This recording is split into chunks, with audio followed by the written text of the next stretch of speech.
సదా మోహాటవ్యాం చరతి యువతీనాం కుచకిరౌ నటత్యాశా శాఖా స్వటతి ఝటితి త్వైరమభితః కపాలిన్ భిక్షో మే హృదయ కపిమత్యంతచపలం దృఢం భక్త్యా బద్ధ్వా శివ భవదధీనం కురు విభో.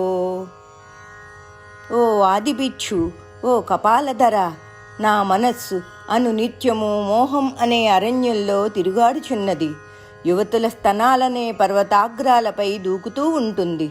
ఆశ అనే కొమ్మకు వేలాడుతూ ఉంటుంది. ఒక ఆశ తీరాక మరొకటి చొప్పున స్వేచ్ఛగా తిరుగుతూనే ఉంటుంది. దీని సంచారానికి అంతు లేకుండా ఉంటుంది తండ్రి.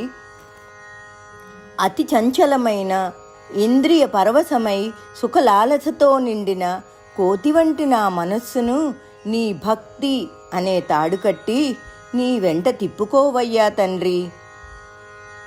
నీ ఆధీనం చేసుకో తండ్రి.